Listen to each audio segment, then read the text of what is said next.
aunque para mí la experiencia era muy personal y la experiencia de mi vida, quienes trabajaban conmigo en la empresa me trataban simplemente como la imagen que les va a dar el próximo, lo que sea, el próximo vídeo, el próximo programa, el próximo contenido. La empresa entera conspira para hacerte sentir especial, importante. Lo que pasa es que el día que acaba el programa, que esto no se habla mucho, de hecho no he escuchado a nadie decirlo en público, me creí tan la mejor que nadie se merecía mi energía. De pequeña, lo que muchas veces me pasaba era que me enseñaban a hablar, me enseñaban a escribir y yo directamente pensaba, pero esto no es el lenguaje. Esto no es cómo intercambiamos información únicamente. Me explicaban la historia de España y decía, pero esto desde la perspectiva de quién, ¿no? Que ahora hay un movimiento social muy fuerte de quien contó la historia, es quien decidió cómo pasaban las cosas. Para mí la espiritualidad en realidad es para eso, para hacerte libre de la identificación de este cuerpo, o sea, entender que hay algo más allá de lo que tú crees que eres y de lo que crees que es este mundo, ¿no? Se me eriza toda la piel y me da rabia a la vez, porque es que hay tanto potencial en quiénes somos y todo lo que hacemos que merece la pena preguntárselo. Hoy estamos en un nuevo episodio con Diana Wondi, una gran amiga mía que llevo conociendo ya hace varios añitos de la comunidad del baile. Y bueno, preséntate como tú sientas. Vale. ¿Mira la cámara? Puedes mirar a la cámara Vale. o a mí, lo que tú quieras. Vale. Hola. Yo soy Diana Wondi, soy bailarina profesional desde muy jovencita. Me encanta bailar. Y bueno, hoy estamos aquí con Moroni para ver qué surge, comentar y para compartir un poco nuestras experiencias. Y bueno, estoy muy feliz. Gracias por el plan. Un placer. Hacía mucho tiempo que quería invitarte, ya lo sabes. Ya te comenté desde antes de haber grabado el primer episodio. Te comenté el plan y realmente tenía ganas de hablar contigo un poquito de cara al público también. Porque tú y yo hemos tenido conversaciones muy interesantes y aunque seamos...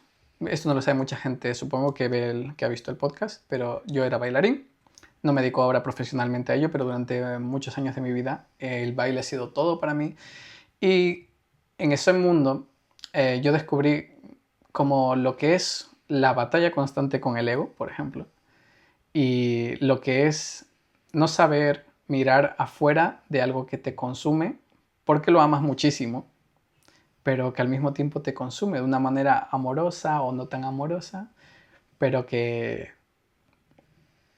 te lleva todo tu tiempo, todas tus energías y todas tus ilusiones. Entonces, como sé que tú has estado, por decirlo así, en la parte más alta de lo que mucha gente aspira, yo personalmente habría aspirado a estar en el sitio en el que tú has estado, que es ganar un concurso, el más famoso de España, diría yo, de baile, y recibir pues esos trabajos, esos halagos, esa validación de todo un país y probablemente de más de un solo país. Pues me gustaría conocer un poquito cuál fue tu experiencia como bailarina, como persona, con todos esos sucesos y todo lo que conllevó. Ok, claro, empezamos fuerte. Uh-huh. Pues sí, yo estuve en Fama Bailar en 2018, se televisó en Movistar Plus. Ya van 6 años de eso y bueno, tuve la suerte de quedar en primer puesto entre toda la gente que se presentó. Y yo siempre digo que fue una mezcla entre mi talento, pero también bastante suerte, porque me supieron ver, me supieron valorar y bueno, de toda la gente que se presentó vi la posibilidad de apostar por ganar y así lo hice. De hecho, flipé con que mi capacidad de manifestación fuera tan fuerte, o sea, simplemente lo decidí y nunca fue una lucha, simplemente dije, bueno, venimos a ganar. Confiamos, confío y así fue. Así que bueno, contenta con el resultado, obviamente, me costó mucho. O sea, no sé cómo se ve desde fuera o cómo se ve desde las diferentes perspectivas del posible fuera, porque habrá gente que nos ha seguido del 24 horas, todo el rato, con nosotros pasando el día, ¿no?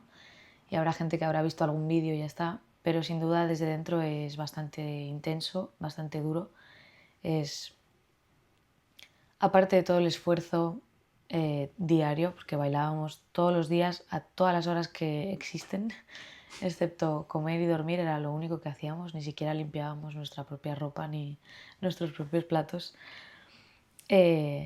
Aparte de ser intenso físicamente, obviamente la exposición durante y post es un esfuerzo de identidad, o sea, de ofrecer tu identidad o sea, como un producto a una empresa, ¿no? Como quien dice, entonces te entregas. Y eso desde fuera no se entiende hasta que no vives desde dentro lo que es, no se entiende cuánto esfuerzo, sacrificio o entrega es eso. Así que bueno, diría que fue muy duro. Y también diría que de lo duro que es, cuando acabas, esperas que se te recompense. O sea, el cuerpo, la mente siempre, vamos, no sé cómo habrá sido con mis compis. De hecho, me encantaría preguntarles a todos, ¿no? Porque después de un tiempo creo que todas tenemos alguna cosa que comentar de la experiencia, porque para todas fue duro a su manera. Oye, tengo una pregunta. Dime. Has dicho que has tenido que vender tú como tu identidad, como una especie de producto, ¿no? Para...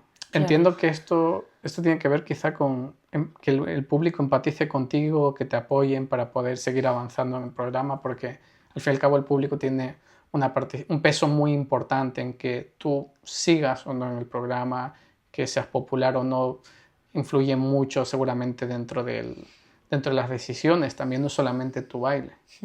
¿Así lo sentías desde dentro o...? No, para nada. O sea, cuando yo hablo del producto y de la empresa televisiva, cual sea,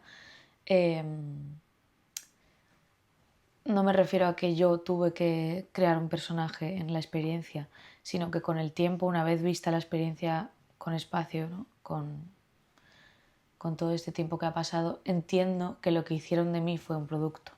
La persona que vivió la experiencia soy yo y yo estaba totalmente presente y honesta en lo que surgía en el momento.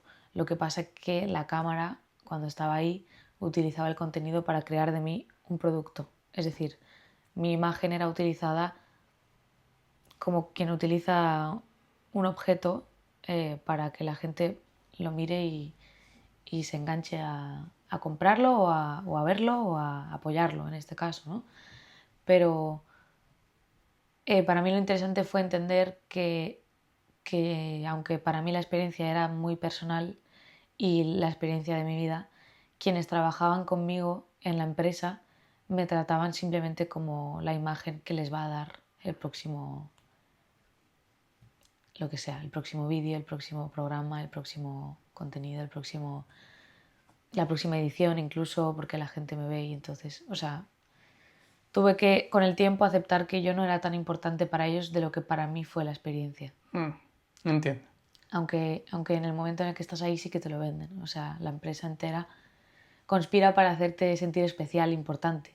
Lo que pasa es que el día que acaba el programa, que esto no se habla mucho, de hecho no he escuchado a nadie decirlo en público, te cogen un tren y te mandan a casa. Y ahí se acaba tu relación con ellos. O sea, en ningún momento eres tan especial e importante una vez que ya no les das contenido. ¿Y con la empresa te refieres a la televisión que a Movistar en este caso? Sí, hablo de una entidad, de una empresa, pero no sé cómo tratan, si siempre hacen esto en los realities o qué fue mi caso o así lo interpreté yo o si toda la televisión siempre es así, pero que sin duda yo tuve que hacer el proceso de entender que había sido un producto.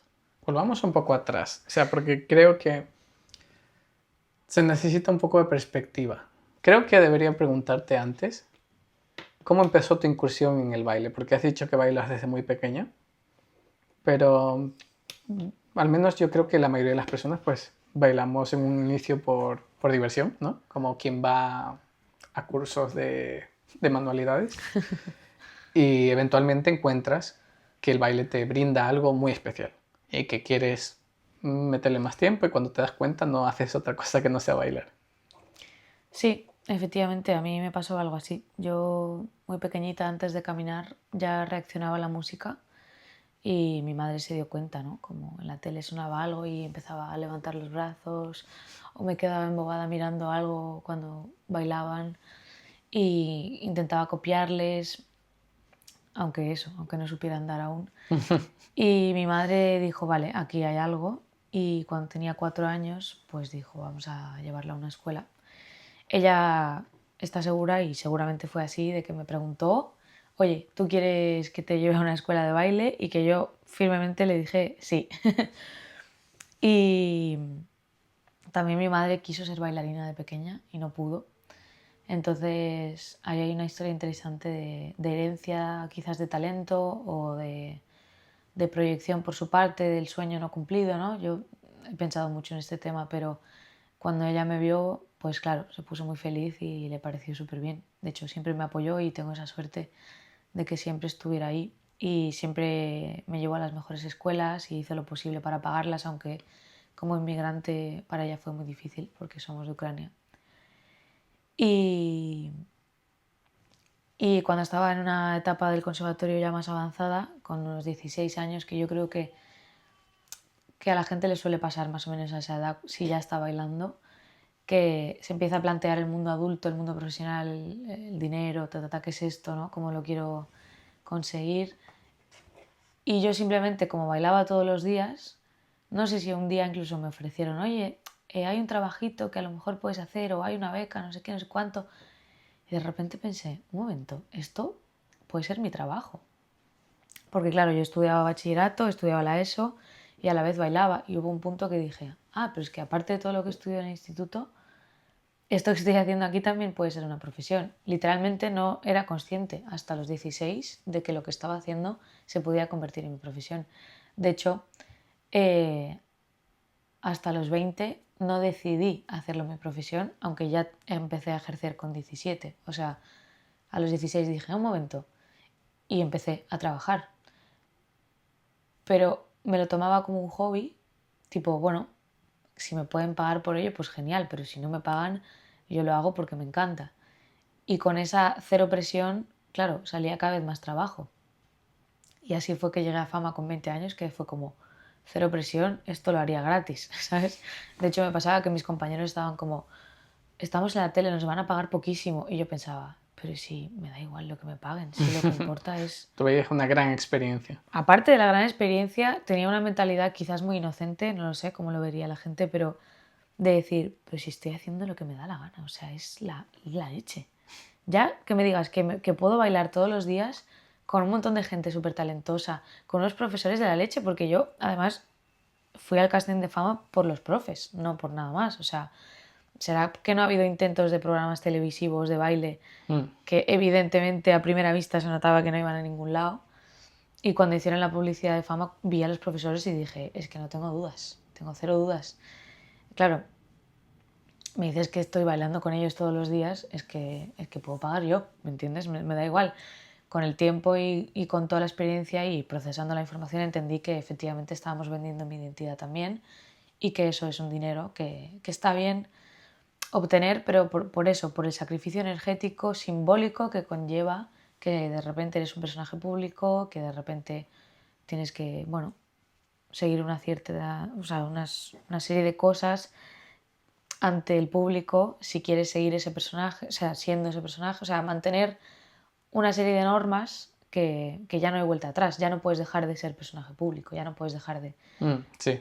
O sea, no puedes ser incógnito de vuelta, ¿no? Entonces es una cosa energética, sobre todo esfuerzo energético que sí que requiere de un pago, o sea, porque te das a algo que ya no hay vuelta atrás. Y, y bueno, así empecé a trabajar, no hubo mucho misterio, simplemente mientras estaba en el gremio ya me ofrecieron dinero y ya está. ¿Ha habido algún punto en tu vida donde, yo qué sé, con 12, 13, 15 años, lo que sea, que tú hayas dicho en plan, ahora ya lo tengo absolutamente claro? O desde pequeñita tuviste súper claro que el baile era para ti, punto. Mira, yo no tenía claro que el baile era para mí porque no hubo un momento en el que yo me diese cuenta de este es mi sueño o esto en el cuerpo me sienta genial. Lo hice desde tan pequeña que creo que ese proceso fue más inconsciente o más intuitivo o más pasó solo. Solo sé que con 16 años dije, esto que estoy haciendo que me da tanta diversión puede ser mi trabajo. De hecho me acuerdo, porque era muy rebelde, pensar en un sistema capitalista donde está valorado mucho el producto, hay como una brecha, hay como un vacío legal, decía yo, de dedicarte al arte. Es como aquí que está súper valorado lo material, de repente puedo trabajar de algo que es totalmente simbólico, sutil y, y artístico. Y ahí fue, simplemente el único salto fue ahí. Dije, vale. Todo lo demás, digamos que era para ti existir y ya está. Sí, simplemente disfrutaba de la vida con la danza incluida. O sea, era un lenguaje más para mí. Como quien aprende a hablar o aprende a comer con la cuchara, ¿sabes? Era como, o caminar, ¿no? Era lo mismo para mí, una habilidad más. Eso me recuerda a algunos amigos africanos que bailan. Que bueno, en África, supongo que no en toda África, pero por ejemplo, ellos son de Angola en concreto, unos amigos míos me hablan de que allí en las fiestas, en Navidad, en cualquier tipo de fiesta, lo más normal es bailar. Bailar es como reír, dice, tú no necesitas permiso para reír, o sea, estás con un amigo, pues ríes porque te causa gracia, porque estás feliz, lo que sea. Obviamente si estás en un funeral no vas a estar riéndote, igual que no vas a estar bailando. Hay sitios donde no, pero de buenas a primeras, aquí por ejemplo, si tú te pones a bailar en cualquier sitio, es como, ¿por qué está bailando? Necesitamos un motivo para bailar. Claro. Y en otras culturas quizá es algo más natural, una cosa más de la vida que se usa para expresar, igual que la risa, igual que las palabras, igual que pues cualquier expresión de sentimientos, de emociones y así. Me pareció muy curioso porque pensé que de verdad tenemos una limitación en lo que es expresión corporal en este caso, pero al fin y al cabo toda expresión es emocional, ¿no? Total. Y quizá tú no tenías esa limitación de esa misma manera, porque yo cuando empecé a bailar personalmente, eh, para mí era como divertido, era cool porque empecé bailando breakdance, entonces veía a esa gente haciendo esas cosas y pues era wow. Yo quería ser cool, eso era todo. Y con el paso del tiempo, pues como que me enamoró lo duro que era y lo bien que te sentías cuando conseguías algo, ¿no? Y cuando tuve que dejar de bailar breakdance por una lesión, como que encontré la otra parte, la parte más no simplemente de sensaciones de como luchar y conseguir, sino de expresar, de decir, ok, estoy triste, pues voy a bailar así, estoy contento, voy a bailar así, o estoy pasando por una etapa que no comprendo y tampoco comprendía mi baile, como que se reflejaba mi proceso humano con mi proceso de bailarín, dancístico, como quieras llamarlo. Claro. Y descubrí como otro plano distinto. Pero para mí fue como un cambio muy, muy, muy drástico el pasar de simplemente bailar breakdance, que era todo como una especie de atleta olímpico, a entrenar otros tipos de bailes que se basan mucho más en la expresión y no tanto en la impresión o el desarrollo o la evolución y ese tipo de cosas. No sé, Sí. no sé si tú has tenido algún punto en tu vida en el que hayas usado el baile como una especie de terapia para ti, o si simplemente siempre ha sido algo tan unido a tu desarrollo como ser humano, porque al bailar desde pequeñita yo empecé a bailar a los 16. Entonces es muy distinto. Al bailar desde pequeñita quizás siempre fue así. A ver, primero sobre lo que comentas de bailar para ser cool, creo que le ha pasado a mucha gente. De hecho, creo que en Europa demonizamos un poco el hacer cosas para ser cool, pero en realidad, para mí que bailar también puede ser un ritual de seducción, y lo es a día de hoy en muchos estilos. Entonces, creo que el estar en una fiesta y de repente ser el cool y llamar la atención de esa chica o de ese chico eh, es parte de nuestro ser humano, ¿no? De nuestra naturaleza también. Entonces, creo que mucha gente empezó también como siendo cool. De hecho, he escuchado a mucha gente decir eso, igual que tú dices, como que descubrió luego la parte expresiva, terapéutica, sensible, todo el mundo, toda la capa energética, emocional que puede haber detrás del movimiento. Y bueno, para mí aunque no comienza como un ritual de seducción, me encanta llamarlo así, em, tampoco empezó como una terapia. O sea, para mí, como tú dices, simplemente era moverme. Ujú. Y sin duda lo que me hizo ver era que la vida no era solo teórica. O sea, como estudiaba a la vez en el instituto, en el bachillerato y en el conservatorio, en las escuelas de baile y demás, entendí que hay una manera de estudiar de manera teórica, un libro que lees, aprendes, memorizas, sobre todo en nuestro sistema educativo, y una educación experiencial, que significa, da igual lo que te cuenten, tienes que vivir la experiencia tú, ¿no? Y para mí eso fue lo que cambió mi mentalidad por completo, decir, vale, existe este mundo paralelo donde aprendo muchísimo más rápido, con mucha más claridad, con mucha más profundidad, porque siento un montón de cosas. Eso sí que fue clave. Ahora, que el movimiento lo puedo usar de vez en cuando de manera terapéutica, sí. Creo que el cuerpo es una puerta para experimentar nuestras emociones y muchas cosas más que creo que no sabemos ni cómo llamar en esta cultura, como más los estados energéticos, las intuiciones, las percepciones sutiles, todo lo que es ese mundo de cosas que no conocemos tanto, pero cuando entramos en el cuerpo todas sabemos lo que es. Eh, Obviamente no lo uso siempre así, porque además estudié tanto en academia que me enseñaron mucho la técnica, me enseñaron lo correcto, lo bonito.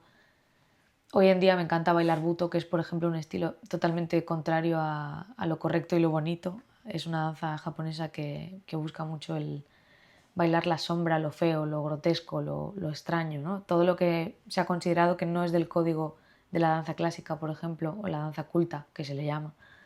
Eh, y me encanta todo ese margen, ese espacio de bailar lo que no se baila. Pero lo que he aprendido ha sido muy académico, entonces no siempre he tenido el recurso de ir a mi cuerpo para lo terapéutico, pero claramente con el tiempo he descubierto esa faceta y siempre que puedo lo uso. También te digo, no solo lo llamaría baile a lo que hacemos cuando nos movemos para lo terapéutico, diría que incluso una respiración o una presencia o un suspiro que te mueve algo en la espalda, simplemente eso ya es una puerta de sensibilidad, ¿no? Y a veces creemos que expresar emociones a través del baile es el drama, ¿no? Y hay un mundo entero de silencio y sutileza que también está en el cuerpo, que no requiere de técnica, sino de concentración, ¿no? De la energía y la atención. Entonces, sí, obviamente creo que tengo la suerte de haber aprendido a mover el cuerpo para en realidad aprender a sentir mi cuerpo, que es lo que creo que mola más de todo esto. Y obviamente me lo paso pipa bailando, o sea, todo lo técnico y todo la sabiduría del aprendizaje de las diferentes danzas que existen me llevan a hacer cosas súper divertidas, o sea, me lo paso muy bien. Una de las lecciones más difíciles que aprendí en una clase fue una clase de Paradox, del freestyler. Nos pidió que estemos quietos. No, nunca me había dado cuenta lo difícil que es sentir la quietud. Jamás. Y recuerdo que trabajábamos un ejercicio que simplemente era moverte y luego estar quieto. Y jamás había experimentado lo difícil que era estar quieto. Simplemente después de subir tus pulsaciones y luego estarte quieto 30 segundos seguidos parecía una eternidad. Y eso lo extrapolé un poquitín a muchas otras cosas, porque para mí el baile ha sido como una especie de experimento de ver qué tanto se puede extrapolar una vivencia artística a otros planos de la vida. Y empecé a utilizarlo para ver si cuando tenía algún sentimiento fuerte o cuando me pasaba cualquier cosa que era fuerte, podía mantener como una estabilidad en contraste a eso otro que me estaba pasando. Si me podía sentir tranquilo después de algo emocionante o amenazador o cualquier tipo de sentimiento que es un poquito extremo. Y me di cuenta que realmente el ejercicio de estar quieto es muy similar a cualquier ejercicio de intentar volver a la calma o volver al equilibrio o volver al centro, como quieras llamarlo.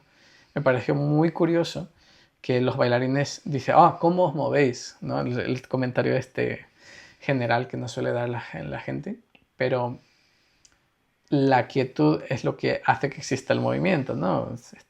Entramos un poco en el yin y el yang y todo esto, pero sin esa quietud no sabes notar los movimientos.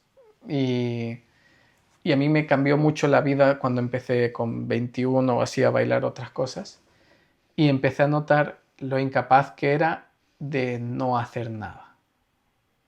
Y me parecía como que era el reto más grande del mundo, respirar, como tú has dicho, ¿no? En plan, no simplemente hacer grandes movimientos, sino cuando has suspirado, me di cuenta, cuando te he visto como soltar los hombros, me he dado cuenta que mis hombros no estaban tan sueltos como los tuyos, etcétera, etcétera, ¿no? Entonces, muchas veces el aprendizaje está más cerca, pero miramos como muy lejos y cosas por el estilo. Claro, incluso la propia danza, a lo mejor vas a una escuela y o sea, te ofrecen una formación de movimiento para que seas consciente, no sé qué, y luego en realidad por hacer más no estás llegando a lo que es lo que está aquí en el cuerpo, lo que hay realmente moviéndose. Entonces, muchas veces se utiliza la propia danza para tapar lo sutil o sea, que es mucho como tú lo uses, es verdad. La verdad que cuando yo pienso en baile tengo un sentimiento como agridulce por tres motivos. Sí. El primero es porque tuve que dejar la danza de un momento a otro por temas económicos principalmente. Cuando llegó la pandemia y todo esto, pues yo no podía generar ingresos a través de la danza y tuve que dejarlo de golpe. Segundo, porque tengo el recuerdo muy marcado de que si un día, era como todo muy inestable. Si un día bailaba, sentía que bailaba bien y todo eso, era como el mejor día de mi vida. Si un día bailaba un poco peor de lo normal, sentía que era el peor día de mi vida. Y todo se basaba en mi vida alrededor del baile, ¿no? Y lo tercero es porque me di cuenta de que usé el baile para intentar demostrar que yo era válido, digamos. Claro. Y eso, una vez más, como casi todo lo que he encontrado de mí en el baile, se llevaba a todos los extremos de mi vida. Claro. Sentía que tenía que ser válido para ser aceptado, para ser amado, para ser amigo, para ser pareja, para ser simplemente considerado un ser humano. Y, y claro, el baile me enseñó esas cosas y es como, bueno, pues ahí está una enseñanza muy importante, muy fuerte, pero al mismo tiempo por eso digo que es agridulce, porque es como ese amigo que te quiere y te dice la verdad, y la verdad duele mucho, pero te la está diciendo porque te quiere. A ver, yo pienso que esto nos pasa a muchas bailarinas y bailarines que consideramos lo válidas que somos en función de nuestro éxito, nuestra impresión en el otro, la cantidad de atención que captamos por nuestra danza. Y creo que, bueno, sí, que es un trauma de esta generación y de todas, ¿no? Pero como una cosa de creer que somos más válidas por lo que hacemos, que siempre yo creo que es una ilusión, ¿no? Que creo que es muy peligroso estar de hecho, en cualquier lugar, haciendo cualquier cosa, creyendo que eso es lo que nos da el valor, porque pasa mucho que cuando todo sale bien, aparentemente tenemos como esa validación y tenemos autoestima, creemos que tenemos autoestima. Pero yo una cosa que descubrí con este concurso masivo, Fama Bailar, fue que si un día tienes la validación extrema y eres la mejor, pero al día siguiente ya no la tienes o ya no te la repiten, o entonces sirve lo mismo que no te la hayan dado. Tipo que yo digo ahora que la admiración extrema y la infravaloración del otro hacia ti extrema es la misma moneda, ¿no? Dada la vuelta.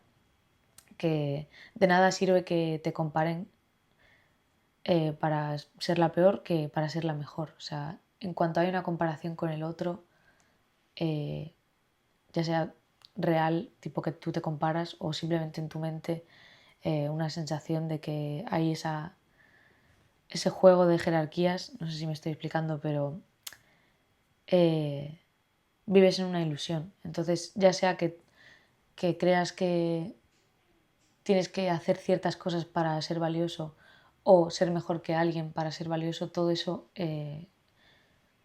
se cae en algún momento porque siempre hay alguien mejor, siempre hay alguien peor y nunca terminas de estar satisfecho, ¿no? Entonces creo que hay mucha frustración con la danza y con cualquier cosa, diría yo, porque a mí me pasó que quise dejar la danza y luego me di cuenta de que me iba a pasar lo mismo que me pasaba en la danza si me iba a otro gremio. Creo que pasa que prestamos mucha atención a esos discursos, ¿no? De qué es lo que me da valor, con qué me comparo, y al final se muere la ilusión y el impulso.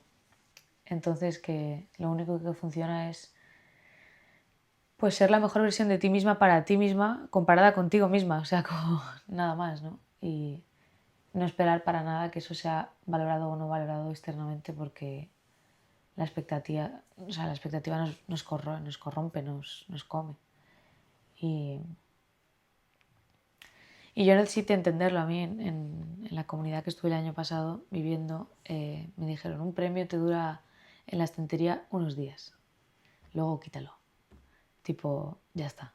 Has vivido tu momento de gloria, reconócelo, agradécetelo, pero no te identifiques con ello. No eres ese premio. Ni siquiera en ese momento nadie diría que 100% eres la única que se lo merecía, ¿no? Entonces, celébralo, pero quítalo de ahí a los días, a los varios días. O sea que creo que nos pasa a todas, que hay un momento de frustración porque hemos aprendido, sí, a vernos a través de la danza desde la valoración externa y la comparación. ¿Cómo fue tu camino de, por ejemplo, tu experiencia, tu convivencia con la danza y con todas estas expectativas, valoraciones, infravaloraciones, todo esto, ¿no? Porque al fin y al cabo, yo creo que todo bailarín tiene un proceso, especialmente al principio voy a llamar, que es cuando necesitas esa validación, ¿no? O sientes que las necesitas. ¿Cómo fue tu proceso de antes de entrar en fama, después de estar en fama, hasta ahora? Porque entiendo que ha sido un sube y baja constante. Claro, yo creo que nuestra identificación con nuestro éxito siempre va variando y nuestro éxito en sí también. Entonces, nuestra perspectiva de nosotras mismas pues también va fluctuando. Y yo es que tuve la suerte, quizás de haber aprendido muy pequeñita o quizás por el talento heredado porque mi madre también quería ser bailarina, o por lo que sea, tuve la suerte de que se me valorase siempre mucho. Desde muy pequeña en todas las clases se me felicitaba por ser de las mejores, por ser súper rápida, por ser súper inteligente en ciertas cosas de la danza, como contar la música, identificar los ritmos rápido, una buena memoria, veo a alguien y enseguida ya me he aprendido lo que acaba de hacer, ¿no? Como rápida interpretación de los movimientos y retención. Entonces, tuve la suerte y la no suerte de ser casi siempre de las favoritas de la profe y cosas así. Digo suerte porque efectivamente parecía un boost en plan de autoconfianza, me daban tanta atención, tanto amor, tanta validación que era como, wow, soy increíble. Y a la vez no suerte porque al llegar de una manera externa no estaba en mi base, o sea, yo no creía en mí, ellos creían en mí y entonces yo me sostenía en eso.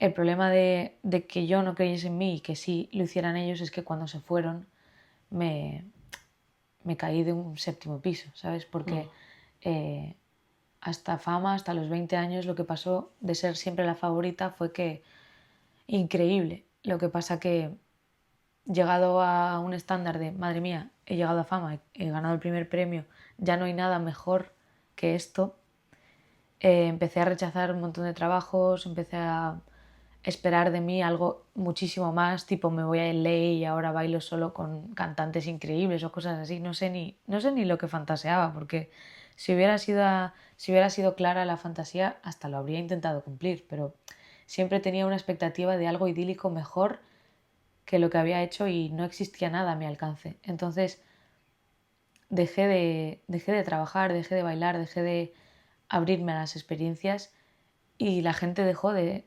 apoyarme, de valorarme externamente y decirme, eres la mejor, porque ya no había oportunidades para que sucediese esa interacción. Y me di cuenta que la única que quedaba cuando todo se acababa era yo, conmigo misma. y que mi discurso interno era yo no me valoro. Entonces, haber sido la favorita de tanta gente durante tantos años en tantos espacios diferentes, pues es una experiencia divertida en ese momento, pero si no está fundamentado en una autoconfianza, una autoestima real, no sirve de absolutamente nada y encima luego duele la caída cuando te das cuenta. O sea que tú te cerraste a poder seguir trabajando con gente porque tú sentías quizá que si te llegaba algo tenía que ser algo todavía mejor. Efectivamente, yo al haber yo al haber ganado un premio tan grande ya me consideraba la reina del mambo y, y a partir de ahí para arriba. Lo que pasa que, claro, no era realista, porque ni España tiene tantas oportunidades interesantes, ni yo estaba haciendo nada por conseguirlas, sino que por haber ganado televisivamente ese puesto, pues consideraba que la gente ya me iba a conocer. Entonces no movía un dedo, ni siquiera proyectaba mis fantasías y sueños hacia el futuro. Directamente me quedaba esperando porque del esfuerzo que había hecho consideraba que me merecía que me llamasen ya solos, ¿sabes? Que hubieran visto el programa y que yo no tenía que hacer nada. Entonces, claro, me llevé una decepción porque, pues como dice Nati Peluso, ¿no? Como dice, ahí en esta canción, en Aprender a amarte, que, que sin esfuerzo nada se consigue, ¿no? Y que por mucho que te imagines las cosas, que hasta que no mueves un dedo no van a pasar. Entonces sí, yo me acuerdo, bueno, si te soy sincera, bueno, no voy a decir marcas, no voy a decir nombres, pero yo me acuerdo de que me llegasen oportunidades muy buenas y decirles, lo siento, ahora mismo no, no es esto lo que quiero hacer. Porque a lo mejor era bailar detrás de alguien que estaba cantando que yo consideraba que yo ya era un personaje público más famoso que esa misma persona, ¿no? Y que cómo iba yo después de crear una identidad propia. Supongo que esto funciona en todos los gremios del famoseo en general. Cuando te empiezas a crear una identidad hay todo un plan de marketing para mantenerlo y elevarte, sobre todo a ojos del público. Lo que pasa que yo, bueno, gracias a Movistar llegué a una identidad, lo que parece desde fuera, que luego yo sola no supe sostener, porque ni cámaras, ni maquillaje, ni vestuario, ni luces, ¿no? Como Community manager, entiendo. efectivamente, ni nadie que me dijera ponte aquí, ponte allá, te llevo a este evento, te llevo al otro. No, yo estaba de repente sola en mi casa otra vez, como siempre, y yo sola no sabía sostener el producto, ¿no? Entonces me creía que podía, con tal de ser yo, que era lo único que me hacía falta cuando estaba en la escuela de fama. Pero claro, no contaba con que otras 20 personas conspiraban para que mi producto consiguiese su final, ¿no? Claro, tú al fin y al cabo siempre hiciste lo mismo, que era ser tú, esforzarte, bailar, expresar y ya está. Y todo ese resultado se consiguió según tú en tu plano, ¿no? En el que tú vivías de esa manera. Y Exacto. cuando seguiste más o menos haciendo lo mismo, quizá menos porque estabas cansada y ya sentías que te lo habías ganado, pues te diste cuenta que realmente el castillo naipes solamente eras la parte de arriba. Efectivamente, que era la cara, el producto, y que hay mucha gente detrás preparando el producto y planificando cómo hacer los movimientos. De hecho, ahora que trabajo con más artistas que empiezan a ser famosos o que son famosos, veo los planes que hay detrás y entiendo muchas cosas, porque entiendo que era inviable sostener todo eso sola. O sea, es imposible ser un personaje público sola. Entonces, cuando tú saliste de fama, al haber ganado, tú pensabas, los seguidores van a seguir subiendo, Por supuesto, los contratos van a ser cada vez por mejores y no supuesto. tengo que yo buscar nada. Nada, absolutamente nada. O sea, una rabia de he hecho un esfuerzo de la leche y ahora me merezco que me llaméis después de tanto y una exigencia de me tendréis que conseguir vosotros porque yo ya he hecho mi parte.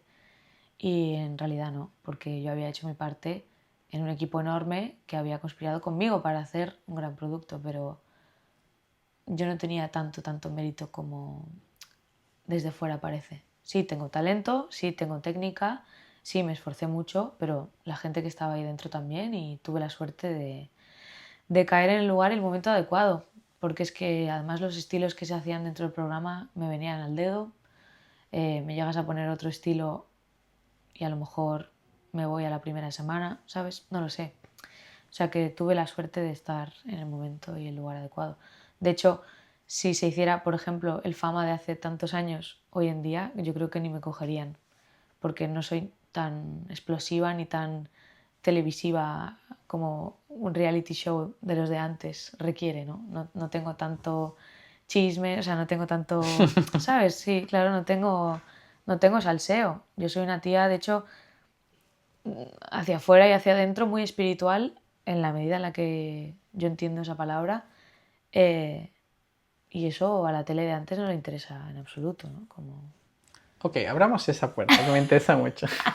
La puerta de los espíritus. Vamos a traer la ouija.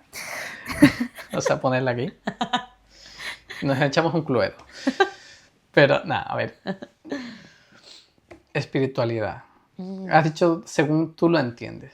Claro. Porque yo soy una persona muy anti la palabra espiritualidad, Claro, creo yo. claro. Pero no anti-espiritualidad, quizá. Efectivamente. Quizá, depende de lo que entiendas por espiritualidad. Efectivamente. Entonces, ¿cómo la entiendes tú? Cuéntame. Pues mira, para mí la espiritualidad es básicamente tener una sensación interna de que hay algo más allá de este mundo, de este plano, de esta versión de la realidad, de este pensamiento, de esta vida, de... Sí, algo más allá. eh, o simplemente apreciar lo mágico que es que estemos aquí, que está pasando todo lo que está pasando, ¿no? Que tenemos un cuerpo que nos hace caso, que, que aprende, que tiene unos tejidos increíbles, que consigue funcionar en 1000 procesos diferentes a la vez, que conspira a nuestro favor, a la vida, o sea, a vivir, a sonreír, a disfrutar. Me refiero a conspira en el sentido de que está todo preparado para que seamos felices, ¿no? O para que vivamos, al menos, ¿vale? Que para mí son un poco metáforas parecidas. Eh, entonces, teniendo en cuenta que eso es la espiritualidad, para nada creo que lo mismo es la religión, por ejemplo, ¿no? Como hacer una distinción muy grande entre sentirte viva y dogmatizar una manera de conducta más apropiada o algo así. Creo que la religión simplemente, Hablas de moralidad. efectivamente, habla de cómo es la vida, qué es la vida, quién es Dios, cuando en realidad lo guay de la espiritualidad es simplemente preguntarte esas cosas, no responder a esas preguntas. Evidentemente, si las quieres responder, haz tu camino, pero no te quedes en una única respuesta porque ahí te estás dejando de... Preguntar. Efectivamente. El único que no consigue una respuesta es aquel que cree tenerla. Efectivamente. Y si tú estás contento con eso, súper bien. Lo que pasa es que te estás perdiendo un mundo de posibilidades donde la única creencia es somos infinitos, ¿no? O sea, y creer que eres infinita lo que te hace es libre, no te va a hacer nada más, ¿no? O sea, si tú crees que Dios es de una manera, con una forma y con unos colores, sí estás cerrando todas las demás posibilidades. En cambio, si te dejas a no sé lo que es, aunque puedes sentir lo que es, puedes experimentar lo que es, puedes intuir lo que es, pero no sé con mi cabeza, con mi pensamiento lo que es, pues te dejas unas 200 millones de puertas abiertas más, ¿no? Y eso para mí es lo interesante de la espiritualidad. Y en mi caso, la espiritualidad llamó a la puerta desde el principio. Yo siempre me hice preguntas, pero no es que esté orgullosa de ello, es que desde muy pequeña no entendía qué pasaba con que la gente creyera que esto es el mundo. O sea, mi primera queja fue: lo que me estás enseñando no es la vida, es una parte y una teoría sobre lo que es, ¿no? El propio colegio o la manera de conducta, de comportarnos. Siempre yo tenía la sensación de que faltaba algo, o sea, ¿dónde está todo lo demás? ¿Qué pasa de la conversación pendiente de cuestionar lo que estamos hablando, ¿no? Como me faltaban siempre cosas. Y me acuerdo con 12 años, sin conocer yo nada del mundo espiritual, porque en esa época ni internet era una cosa aún muy conocida para mí ni para nadie. Me senté a meditar. O sea, con 12 años yo sabía que por la noche, con la luz apagada, sentada, con los ojos cerrados, focalizando mi energía aquí, no sé por qué, era importante. Y yo me acuerdo sentarme por las noches antes de dormir y tener experiencias increíbles. Hay gente que tiene experiencias mucho más increíbles que yo, o sea, no puedo decir que haya salido de mi cuerpo, ni haya tenido viajes astrales, ni pero yo sabía que que era muy bueno para mí sentarme a hacer eso.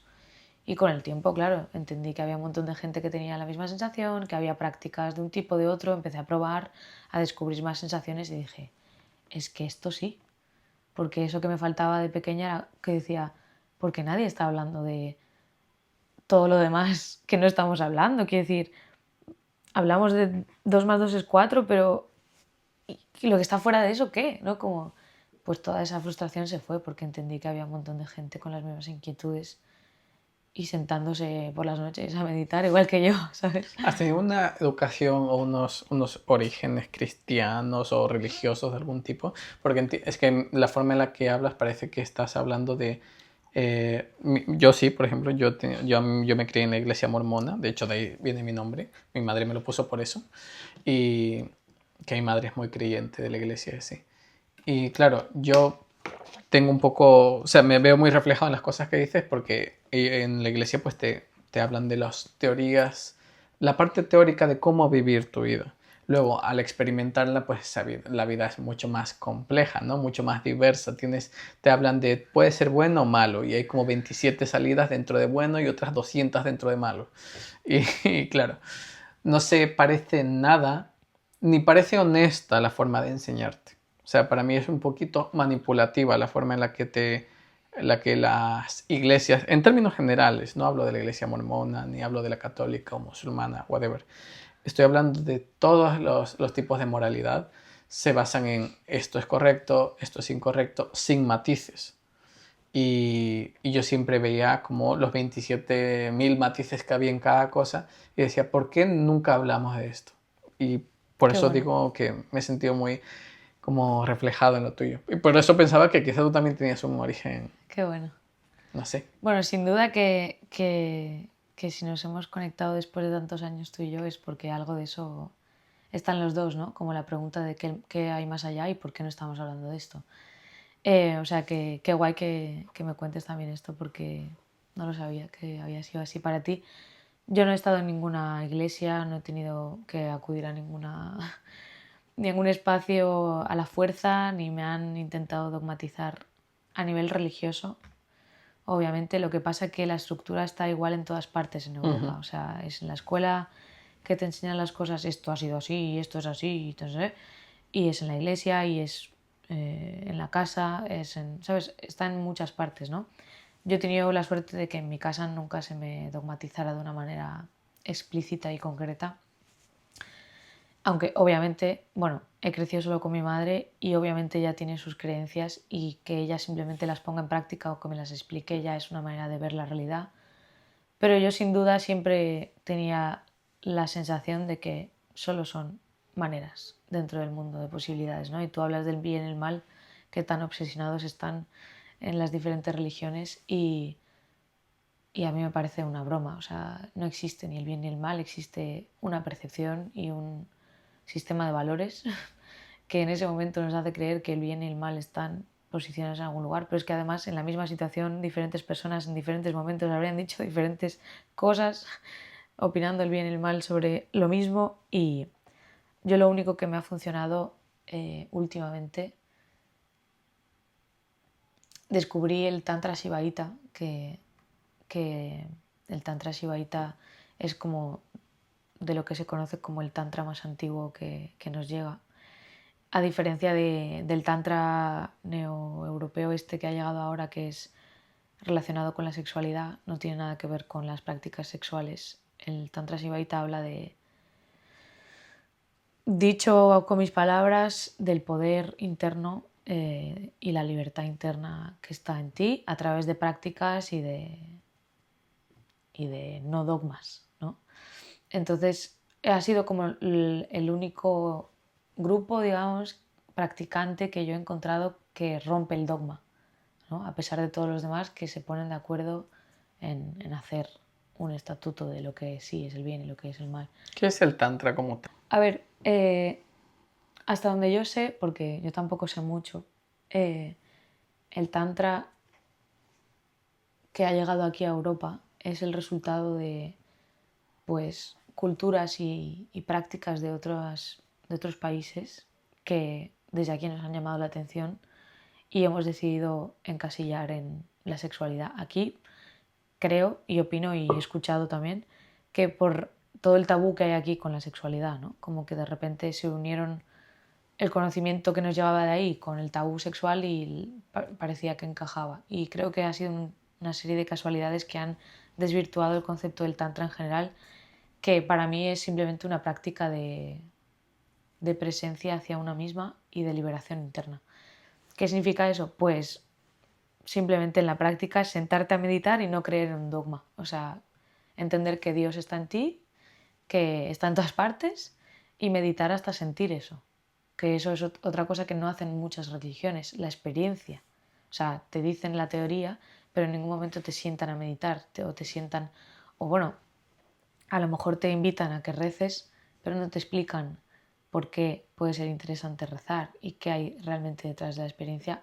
Te obligan a hacerlo y, bueno, es verdad que yo no he estado en esos espacios, así que tampoco sé cómo es, pero por ejemplo, Yo sí. claro, O sea, mira, yo te puedo contar, ya que claro, estamos, venga, dentro de, al menos mi experiencia, ¿no? Obviamente es variado porque hay practicantes en el mundo de distintas religiones, las hay a saco. En la iglesia mormona, mi experiencia personal es como que todo es bastante normal, en el sentido que no es nada muy extremo, es como una especie de catolicismo más moderno en el que se aceptan cosas como, por ejemplo, el catolicismo en teoría está en contra del uso de preservativos y cosas por el estilo. Y hay religiones como los testigos de Jehová que están en contra de las donaciones de sangre o donaciones de órganos y cosas por el estilo. La iglesia mormona, digamos que en términos generales es bastante normal, bastante útil, en el sentido que tienen costumbres como ayudar a la gente que está sin trabajo, hacer servicios, un día al mes se ayuna y el dinero que te ahorras del ayuno lo das a personas que no tienen para comer o así. Se basa mucho en el servicio, digamos que en eso son bastante prácticos, pragmáticos. Pero había cosas como por ejemplo justamente el factor de la oración, que yo recuerdo que desde pequeños se nos decía, mira, la oración es así, dices en nombre de Dios, no sé qué, das gracias por esto, luego pides esto y luego dices, te damos gracias y te cerramos esta oración, más o menos, ¿no? Llevo muchos años sin practicarlo, pero de buenas a primeras había como una fórmula muy concreta. Yo hace algunos años me he reconciliado un poco con la religión en el sentido de no tenerle aversión, no odiarla, sino decir, ok, es como una herramienta más. Es como cuando hablas contigo mismo, pues ahora estás hablando con una especie de...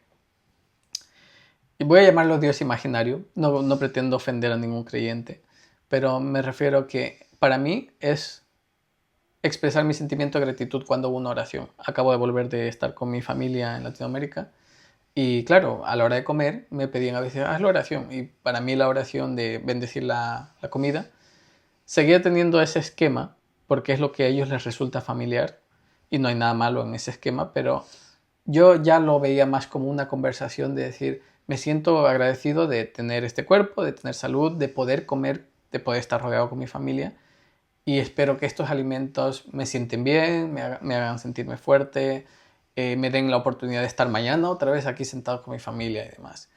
Y no, o sea, digamos que fue algo agradable, fue nutritivo para mí espiritualmente, si lo quieres llamar así. Me siento bien, digamos. Pero yo no sentía la necesidad de orar o bendecir la comida, sino simplemente sentía la necesidad de conectar con mi gratitud. Con la gratitud de, pues bueno, estoy aquí con mi familia, que no les puedo ver cada día, estoy comiendo comida que me encanta y todo eso. Entonces, digamos que mi reconciliación con ciertas partes de la religión tiene más que ver con no un Dios, no una creencia, no una moralidad, sino con unos valores que me son útiles, que me brindan paz, alegría, que me acercan más a la gente, que hoy en día creo que cada vez somos un poco más individuales, ¿no? Entonces, lo que sea que me pueda acercar a otras personas, creo que es un paso en una dirección como correcta, ¿no? Y si es mediante la religión, pues como que está bien. El otro día vinieron a tocarme la puerta unos testigos de Jehová y tuve una conversación muy agradable con ellos. Y no pude, digamos que no pudimos conectar en la parte en la que quizá ellos venían a, voy a llamar reclutar, porque es la palabra que me viene a la mente. Pero todo lo demás fue muy agradable y fue muy interesante. Entonces, es verdad que nos enseña como una manera honesta de orar o de rezar o de conectar con esa parte que ya está dentro tuyo, y que si existe un Dios, esa parte que está dentro tuyo será lo que tendrá que conectar con Él, porque es tu parte divina, llamémosle por alguna manera. No me gustan mucho esas expresiones, por eso uso las comillas, pero para mí lo humano es lo divino, en cierta medida. Efectivamente, claro. Para mí lo interesante es llegar a esa conclusión, el entender cómo está el poder en ti, cómo está Dios en ti y cómo tú puedes experimentar todas esas cosas que tú dices, ¿no? La gratitud, la experiencia de estar vivo, la magia de que estemos aquí. O sea, cómo tú vives eso me parece mucho más interesante que explicar dogmáticamente qué es lo que está bien, lo que está mal y cómo se dice la oración. Es como, de nada me sirve decir la oración si no la siento, ¿no? Entonces, mucho más interesante es experimenta la oración, vívelo desde tu cuerpo, desde a ver cómo tú te sientes y qué quieres decir, ¿no? Y si te entiendo, creo que con el tiempo, una vez que hemos tenido ciertas experiencias, intentamos darle la vuelta y ver desde qué lugar sí podemos conectar con esa religión o espiritualidad, y la puerta está ahí. Pero sin duda que el mensaje divino nunca fue dogmatizante, ¿no? Siempre fue liberador, y en eso el ser humano creo que se confunde fácilmente porque cree que ve la realidad y no la está viendo como es. Y cree que dogmatizar es practicar y no lo es. Es teorizar solo una parte y encima con mucho margen de error de percepción, porque no necesariamente es como tú dices que es. O sea que te entiendo. Quizá desde la religión se tiene mucho miedo a estar equivocado, porque si te equivocas en lo más grande, digamos, ¿no? Porque para todo creyente, por definición, no debería haber nada más grande que Dios. Y la idea de estar equivocado en lo más grande tiene que ser absolutamente devastadora. Claro, no saber da mucha inseguridad, porque, o sea, abrirte a no sé quién soy, no sé qué es esta experiencia, voy a descubrirla, es una incertidumbre constante y un descontrol. Pero claro, la vida es eso en sí misma, ¿no? Entonces, por mucho que la intentes encasillar, estarás perdiendo un montón de información. Mira cuántas ciencias se contradicen constantemente en sí mismas cuando hablan de lo mismo. O sea, es imposible que tengamos bajo control toda la información. O sea que te entiendo, y por mucho que intentemos controlar el conocimiento, la espiritualidad para mí es la puerta de eso, de decir, no sabemos qué hay más allá y experimentémoslo. O sea, somos seres infinitos. Hace un ratito has dicho algo que no recuerdo bien exactamente, pero Sí, me hizo llegar a la conclusión, digamos, sí, de una pequeña conclusión de que buscamos respuestas constantemente, pero las respuestas no estamos como preparados para, para que cuando lleguen las absorbamos. Es como, yo de 2 a 3 voy a estar aquí esperando las respuestas. Si la respuesta viene de 3 hasta la 1 del otro día, ya que venga en otro momento, porque yo solamente voy a estar de 2 a 3 aquí. claro. Entonces, realmente no es un método muy eficaz el que tenemos, porque como queremos la respuesta ya y la necesitamos ya, y luego es como, ya no me interesa cuando vengan las respuestas, no voy a estar ni siquiera abierto a ella, pues quizá por eso no nos abrimos tanto a la experiencia, porque la experiencia es cuando toque, cuando llegue, alguna persona diría cuando estés preparado, ¿no? Claro, y encima la experiencia es algo súper incómodo muchas veces, porque literalmente son sensaciones en el cuerpo que duelen, que se engarrotan, que quieres llorar, pero no sabes si vomitar. O sea, es literalmente somos un ser que no convive en una comodidad, sino que la experiencia es algo que atraviesa sensaciones, y muchas veces son muy chulas y otras veces son poco chulas, hasta que te haces a ellas y te abres a ellas y sueltas el control, que se vuelven súper chulas. Pero claro, yo te digo esto y tampoco he soltado el control. Quiero decirte, obviamente, pues porque en el Sí, Tantra me enseñaron a meditar y a abrirte a la experiencia aunque sea súper incómoda, ¿no? Cómo tolerar la culpa en el cuerpo, cómo sentir la frustración, porque es rabia, pero no exactamente solo rabia, frustración tiene también un poco como de contexto, ¿no? Con todo lo que... Y es otra sensación, como la impaciencia, cómo sientes la impaciencia, cuando ya no puedes aguantar más, cómo es esa experiencia, ¿no? Dejarte... Queremos las respuestas, pero no queremos sentir. Queremos las respuestas, pero no queremos escuchar algo incómodo, ¿no? Y es verdad lo que tú dices. Hay una frase que no creo que sea bíblica, será una frase de Instagram o Tumblr o como quieras llamarla, que es la de cuando pediste a Dios valentía y Dios te envió miedos, pediste a Dios fuerzas, Dios te envió peso, pediste a Dios, ya me entiendes, ¿no? Entonces, al fin y al cabo, son las herramientas que tenemos para crecer y la verdad es que cuando tienes que afrontar algo que no quieres afrontar para conseguir algo que sí quieres, ahí eres tú quien se demuestra a sí mismo si realmente lo quieres o no, o si realmente lo necesitas lo suficiente para pasar por el proceso para aprenderlo. Y la religión para mí es como un poquito la idea esta de intentar, no, yo quiero el conocimiento, el estar cerca de Dios, el ser salvo, puedes decir, desde un punto religioso, y el estar conectado a lo divino, pero sin querer pasar por toda la experiencia lodosa que es como, ok, voy a salir del capullo en el que estoy viviendo para poder ver la luz y todo eso. Y la luz, pues muchas veces va a ser muy dolorosa, como tú dices, aunque también sea bonita y demás. Y es curioso porque es lo que has dicho tú antes, yo tampoco suelto todo el tiempo. Siempre tenemos esta sensación de ser hipócritas cuando decimos algo en lo que creemos realmente, porque no mentimos. Lo hemos experimentado muchas veces, pero ¿qué pasa? Que si de 3 de cada 10 veces lo podemos experimentar y podemos soltar y decir, ok, no estoy súper en paz, pero estoy mucho mejor que si estuviese aferrado a esta sensación de tengo que conseguir esto o tiene que ser así porque yo lo digo. Y esas 3 veces notas realmente el cambio. Pero pues no es como algo que nos salga natural, parece un camino interminable. Bueno, sin duda que requiere de práctica, seguro. Y me atrevería a decir eso, que al final el contexto en el que hemos crecido es dogmático, es totalmente teórico, es todo el rato lo que se valora es tu inteligencia mental, no tu sensibilidad, ni tu intuición, ni tu capacidad de ver más allá energéticamente o lo que sea. Entonces, bueno, por lo que sea, estamos totalmente acostumbrados a esto. Y sí, ni le daría tanto énfasis a lo difícil que es, sino, como dicen en el Tantra, práctica y ya está. O sea, siéntate a meditar cada vez y vuelve y vuelve y vuelve, ¿no? Incluso aunque no consigas meditar, lo importante es haberte sentado. Siempre, eso es muy necesario, ¿no?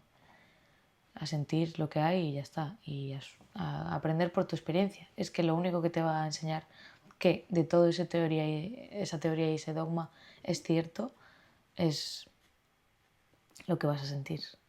Entonces, siéntate, experiméntalo y elige qué quieres, cómo lo quieres vivir.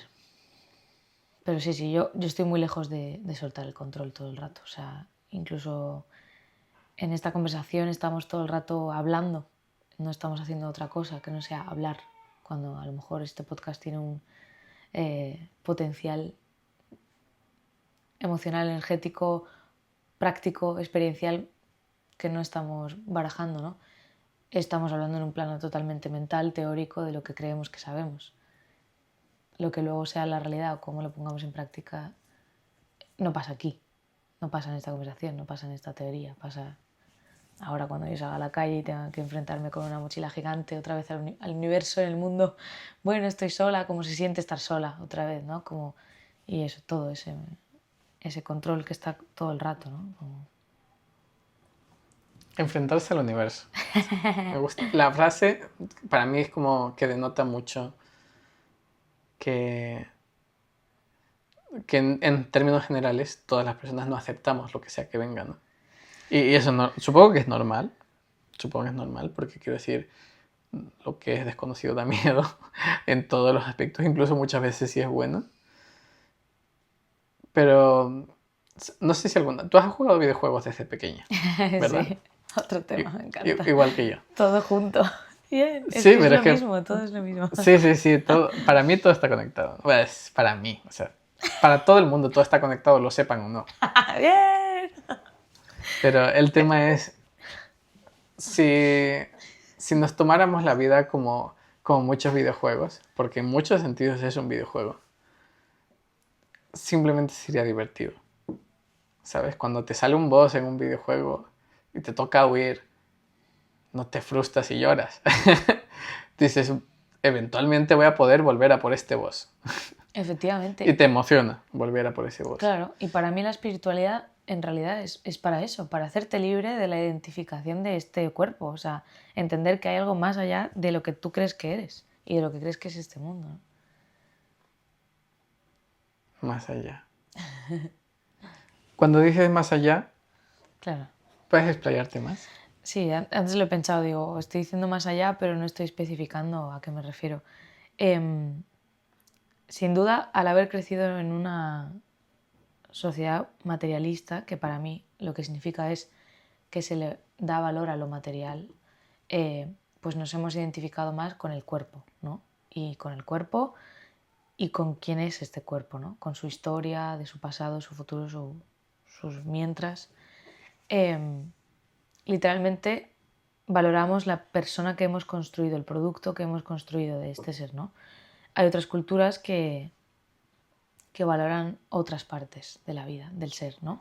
Como la parte álmica, ¿no? El alma, que pues para cada lenguaje y cada cultura es una cosa muy diferente, pero sin duda es aquello que está más allá del cuerpo físico, ¿no? Y algunas, pues la mayoría de personas yo creo que más o menos hemos sentido algo parecido a lo que es el alma, no lo sé. Pero cuando yo hablo del más allá en cualquier conversación me refiero literalmente a todo lo que no estamos involucrando en ese instante como posibilidad en la conversación. O sea, si estamos decidiendo que el cuerpo es toda nuestra identidad, nuestra historia y ta, ¿qué pasa con el alma, las emociones, las vidas pasadas, los planos paralelos, las entidades que no tienen cuerpo, que están aquí también? El paso del tiempo a través de esa identidad. O sea, ¿somos una identidad construida en el tiempo para siempre o podemos ser una identidad en cada instante diferente? O sea, te puedo estar hablando de esto y dentro de 5 minutos decirte, acabo de cambiar de opinión sobre todo lo que estábamos hablando, ahora acabo de identificarme más con esto otro.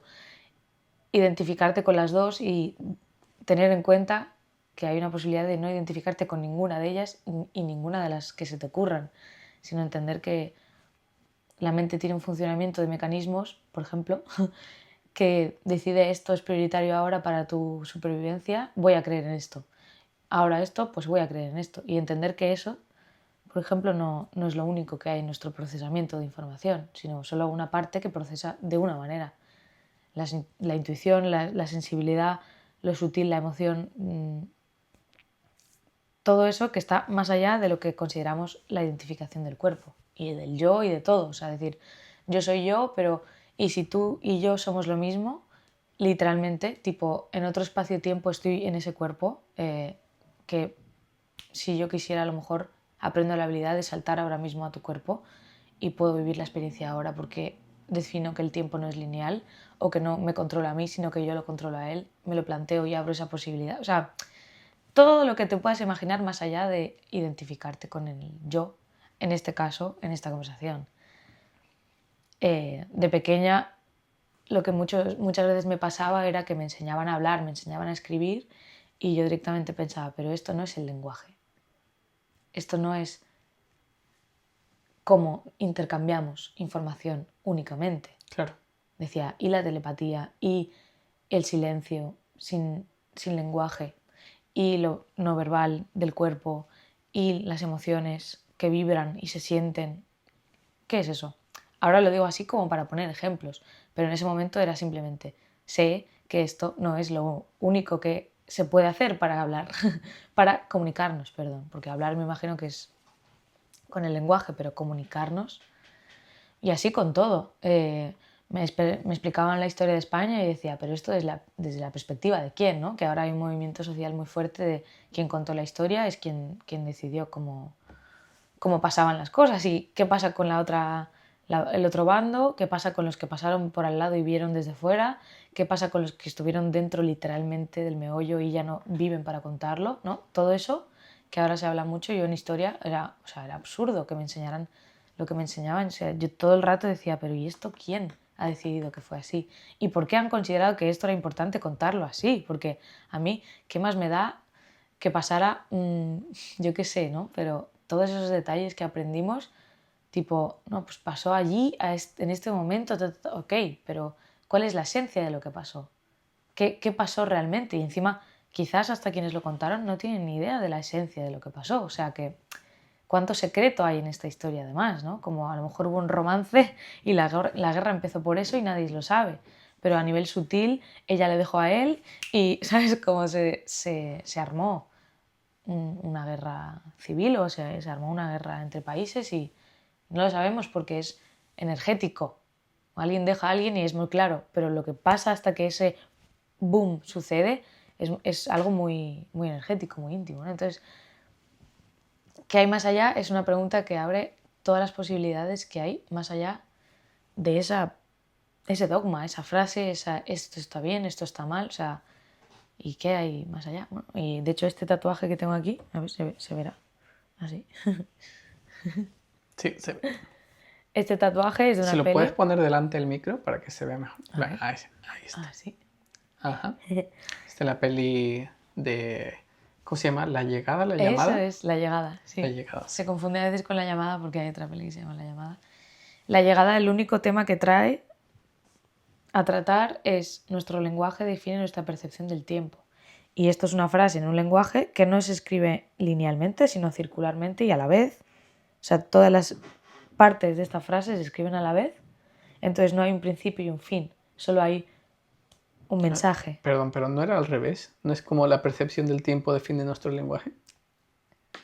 En nuestro lenguaje define la percepción del tiempo. ¿Es el lenguaje el que define la percepción del tiempo y no al revés? Obviamente es al revés también. Quiero decirte, todo es lo mismo. Tú puedes primero pensar en el tiempo de una manera y definir un lenguaje en función de eso, o por cómo te enseñan el lenguaje empezar a percibir la realidad de otra manera. O sea, todo es consecuencia de todo.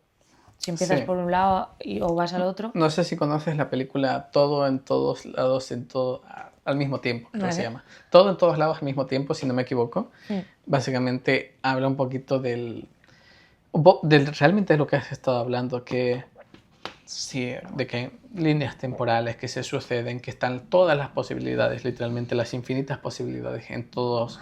O sea, que en otro sitio, en otro plano temporal, en otro universo, como quieras denominarlo, tú eres yo soy tú eres una roca, yo soy un tren. ¿Me entiendes? O sea, todos somos todo en un punto determinado. Y lo explican de una manera que es súper entretenida. Es una película súper entretenida para alguien que no le interesa nada la física cuántica, ni el tema, ni la teoría de cuerdas, ni nada de eso. Da igual que no te interese absolutamente nada porque hay asiáticos peleándose, haciendo kung fu. Y hay mucho humor y las escenas son increíbles, efectos especiales, pero no pierde para nada la esencia de demostrar cómo funciona todo y que en un punto determinado fuimos rocas y fuimos polvo de estrellas y fuimos moléculas de carbono que hoy día están aquí charlando con un micrófono de por medio y grabándonos y generando una especie de simulación que sería un vídeo. No sé si has oído hablar esto de que al fin y al cabo los videojuegos hoy en día, los Sims, son una especie de simulación y cada día son más complejos los videojuegos, como que reaccionan más con inteligencia artificial ahora que se puede poner en los personajes y te responden a lo que sea, lo que tú le preguntes y cada vez como que se vuelve un plano más real, como que ni siquiera sabemos si en un punto determinado ellos estarán programados para diferenciar que son solo pues un código binario y ya está. Y quizá nosotros también somos un código más complejo, quizá, pero otro código más y existe la posibilidad esta de que seamos solo una simulación, igual que lo son los personajes de nuestros videojuegos. Es muy interesante, especialmente el tema del lenguaje, porque a mí me encanta la etimología de las palabras y todo eso, porque de alguna manera te ayuda a entender de una manera mucho más clara lo que decimos sin saber que lo decimos. Muchas veces utilizamos palabras. Hace un momento has dicho hablar. Entiendo que no es lo mismo comunicar que hablar. Y de hecho sí es distinto. Y el lenguaje es extremadamente amplio y la comunicación es extremadamente amplia. Y el lenguaje es un intento muy fallido o no tan fallido de comunicar, de expresar las vivencias que tenemos.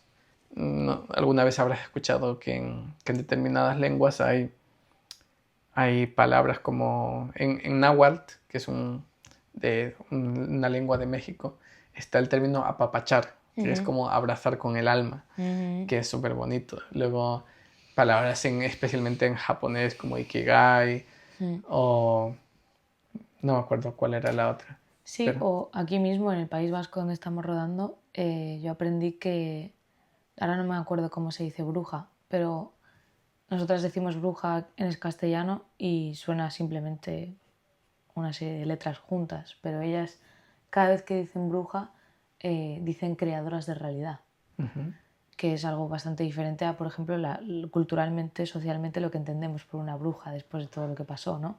Creadoras de realidad resulta que es pues, cualquier persona que sea capaz de crear su realidad, una nueva realidad, una posibilidad diferente entre todas las que hay, ¿no?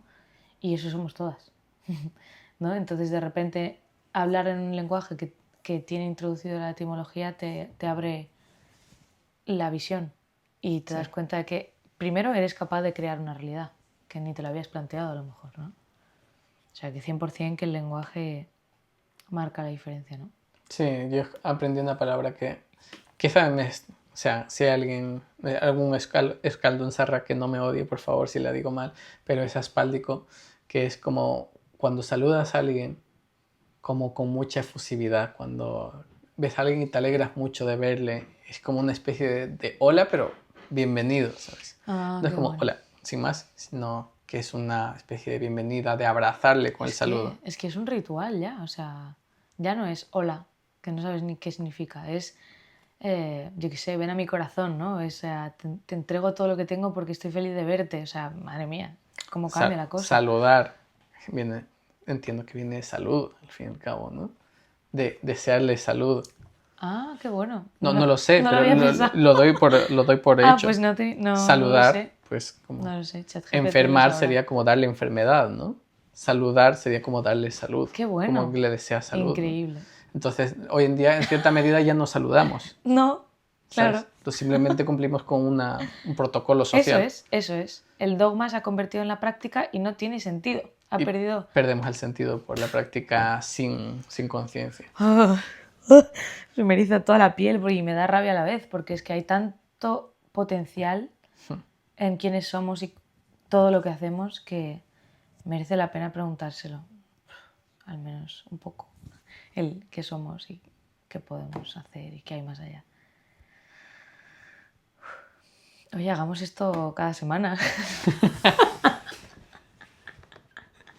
Sí, está guay. Conectar es lo mejor. No, y realmente por esto quería hacer esto contigo, ¿sabes? Porque hemos tenido conversaciones en las que no sé cómo explicar como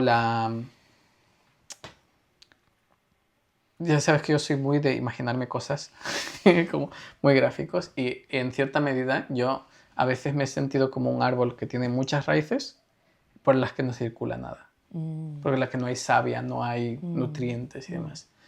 Y a veces, pues, es como que hablando con personas, noto como si esas personas me nutriesen. Porque digamos que tengo unas raíces como que están preparadas para ser nutridas, pero no tienen esa savia, no tienen esos nutrientes. Y hablar contigo, por ejemplo, muchas veces me ha dado esa sensación de decir, ahora sí que me siento como preparado para crecer o con lo necesario. O sea, porque digamos que estoy preparado para crecer, pero no tengo lo necesario. Y por eso mismo, como que cuando cuando tengo la oportunidad de hablar contigo, me hace recordar el por qué vale la pena, como digamos, estar preparado muchas veces. Porque no sé si a ti te ha pasado alguna vez que has sentido una especie de agobio por sentirte alejado de otras personas. Claro. Por decir, es que como me estoy preparando para intentar crecer y a veces cuando estoy con personas siento que no debería estar aquí porque no siento que me ayuden a crecer o no siento que me puedan nutrir o no siento que quieran simplemente nutrir y ser nutridos. Y la sensación de separarme de las demás personas en algún punto me causaba orgullo desde el ego, ¿no? Decir, no son como yo, por decirlo así, para ponerme en una especie de jerarquía superior. Pero no noto para nada que sea así. Noto que es como simplemente poner una barrera. Una barrera en la que no les alejas a ellos, te encierras tú. Y por eso es como tener personas con las que de verdad me apetece pasar tiempo, que me recuerdan que la interacción con los seres humanos es muy bonita y es muy nutritiva, pues se agradece mucho. Sí, te entiendo. Yo creo que compartimos también ese mecanismo de defensa de por no tener lo que sea una experiencia mala o una experiencia desagradable con alguien, preferimos generar distancia y poner coraza. Y nuestra barrera es el orgullo, el decir, es que como soy mejor que tú, no mereces mi tiempo. Y luego toda esa energía, toda esa rabia y todo ese orgullo se devuelve hacia adentro y no se siente bien. De hecho, yo hasta que no entendí eso, no pude bajarme del pedestal de haber ganado un premio. O sea, me creí tan la mejor que nadie se merecía mi energía. Ni siquiera mi madre, que es la primera, ¿no? Que sí que se la merece. Y al ser la única y la primera, hasta mi desprecio fue mayor hacia ella que al resto. Y ahí ya corté todo mi salvia, como dices tú, porque con el tiempo entendí eso de la familia lo primero o gracias por haber estado ahí. No sabía qué significaba, siempre les escuchaba y decía, no sé qué hablan, no sé a qué se refieren, qué tendrá que ver la familia. Y quizás dentro de 2 años te digo otra cosa o dentro de 5 minutos, pero hoy estoy experimentando abrirme a la energía familiar, que yo creo que tú también, Sí. y recoger los frutos de algo que es muy sutil y simbólico, pero es del árbol familiar, ¿no? Y estoy teniendo más fuerza. O sea, cuando entiendo que mi madre es increíble y que merece mi amor, mi respeto, igual que yo tengo el suyo, todo lo demás me parece ya precioso y mucho más fácil, ¿no? Como ninguna persona merece mi desprecio, todo el mundo tiene algo que ofrecer. Obviamente habrá cosas en las que viviremos parecido, otras que no, pero no por eso necesito respetarte o dejar de respetarte o de valorarte. O sea, eres increíble así como eres también y obviamente mi energía y la tuya merecen estar juntas y compartirse y no soy nadie importante en esta situación, ¿no? Ni mejor que nadie. Eso la mente no lo entiende, pero el cuerpo lo necesita entender. O sea, Me gusta mucho eso. La mente no lo entiende, pero el cuerpo lo necesita entender. Totalmente. O sea, es una sensación que solamente desde el ego, desde la mente, desde lo teórico, como has dicho antes, eso resulta agradable, pero luego en el cuerpo sienta muy mal y no trae nada bueno y es curioso porque como que es fácil decir, es que esta gente no está a mi nivel o no son como yo, digamos, que suele ser la frase más usada. No son como yo y decirlo en un tono despectivo, con un sentimiento despectivo especialmente. Y decir y pensar que el sentimiento negativo viene porque ellos no son suficientes, que es culpa de ellos no ser suficiente, responsabilidad de ellos llegar a tus estándares o tus expectativas. Pero al final del día resulta que la sensación desagradable es porque tú estás poniendo esa barrera.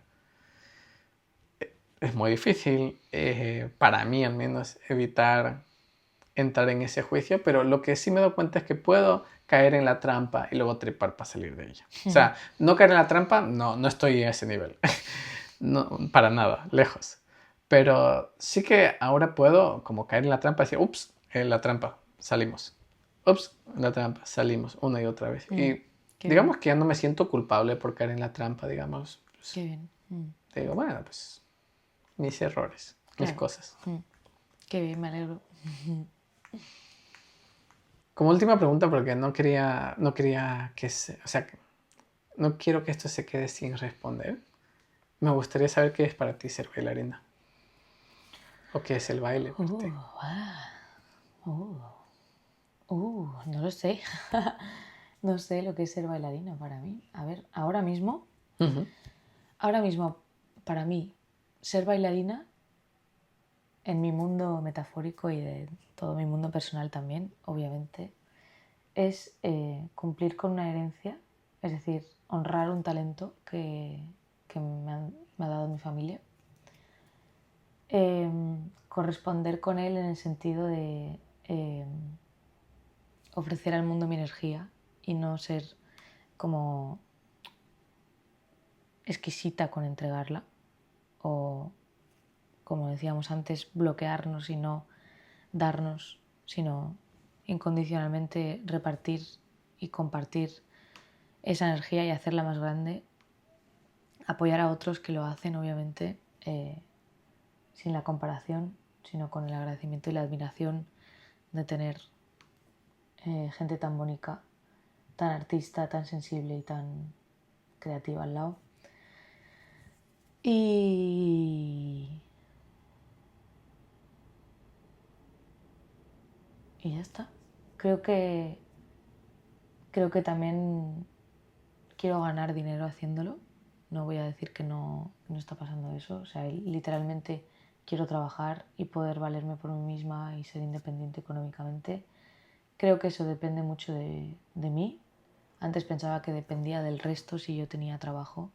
Ahora entiendo que depende de mí. Que tiene mucho que ver con eso de entregar mi energía sin condición y con mucho cariño. Obviamente cuidándome, que los espacios de trabajo sean respetuosos y tengan un mínimo de seguridad para mí. Pero no juzgando dónde estoy ni qué hago, para nada. Agradecer y admirar lo que hay y las posibilidades que vengan, agradecerlas. Así que para mí el baile está siendo simplemente una excusa para atravesar ese viaje de crecimiento y de exploración para mí, que a nivel energético y emocional está construyendo mi autoestima y mi amor a la vida en general. Menos mal que no lo sabías. Eso parece. Te lo has encontrado ahí. Bueno, sin duda tenía claras algunas cosas, sí, pero es verdad que, bueno, no sabía que la danza la podía explicar así, pero sí es lo que es para mí ahora, es verdad. Bueno, pues muchas gracias por haber venido y compartir conmigo este día, porque sé que tienes algo que hacer ya, entonces vamos a ir cerrando. Esto ha sido el podcast de hoy. Gracias por verlo.